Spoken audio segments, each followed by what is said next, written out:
Bonjour, je suis Gaël Châtelain-Berry, bienvenue sur mon podcast Happy Work, le podcast qui va vous envoyer de bonnes ondes pour aller travailler aujourd'hui.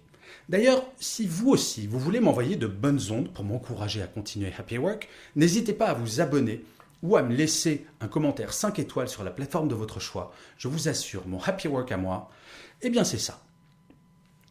Bien, pour cet épisode, j'ai décidé de vous parler de votre week-end.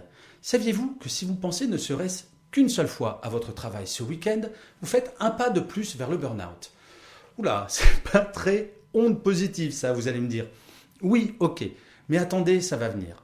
En fait, si je veux vous parler de ça, c'est parce que la France est numéro 2 mondial du burn-out, juste derrière le Japon. Selon le ministère du Travail, 10% des salariés ont ou vont faire un burn-out. Et moi, que voulez-vous? Je ne veux pas que vous en fassiez un. Je suis né en France, soi-disant le pays du bien-être et du savoir-vivre. Vous ne trouvez pas qu'il y a quelque chose qui ne va pas dans notre relation au travail? Franchement. Quand j'ai commencé à travailler, au siècle dernier, eh oui, il n'y avait ni smartphone ni d'email. J'adore ces outils, les smartphones et les emails. Mais je fais partie de cette génération qui s'est laissée envahir, dévorer et déborder par ces outils. À l'époque, avant les smartphones, quand le vendredi soir approchait, c'était la déconnexion totale qui arrivait.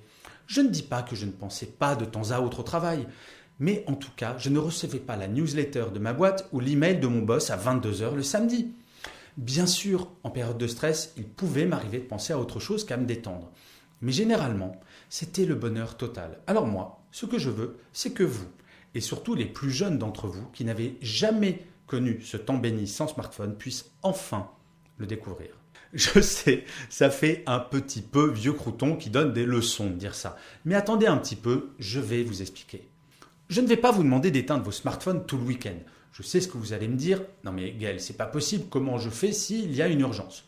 Puis de vous à moi, je ne serai pas capable non plus de le faire. Ok, mais je vais tout de même vous proposer 2 petites choses à faire.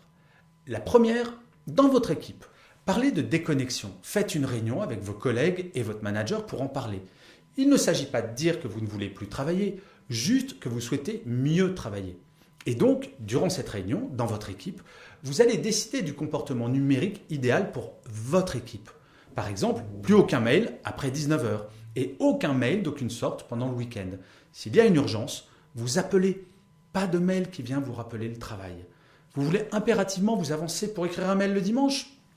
Ok, faites-le, mais faites un envoi différé. Si vous voulez vous gâcher votre week-end en travaillant sur un email le dimanche à 16h, libre à vous, mais ne gâchez pas le week-end des autres. D'autant plus que, mis à part déranger vos collègues, franchement, ça ne servira à rien. Rien ne se fera un dimanche. Et maintenant, je vais vous proposer un petit exercice.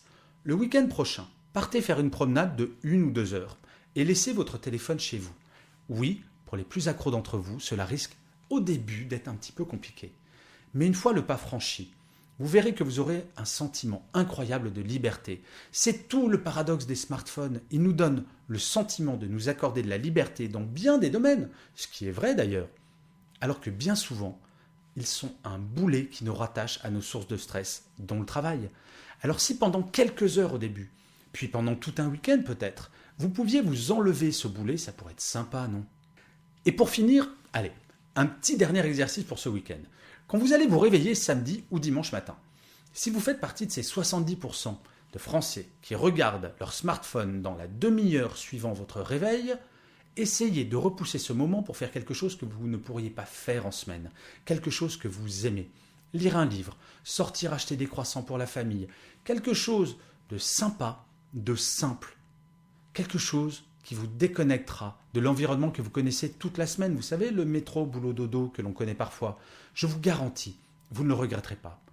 Et si vous faites tout ça, vous verrez dès lundi votre travail, ça sera vraiment un happy work. Et je finirai comme d'habitude cet épisode de Happy Work par une citation.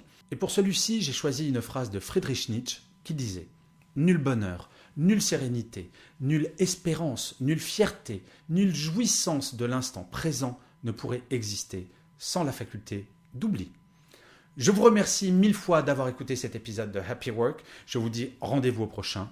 Et d'ici là, plus que jamais, prenez soin de vous.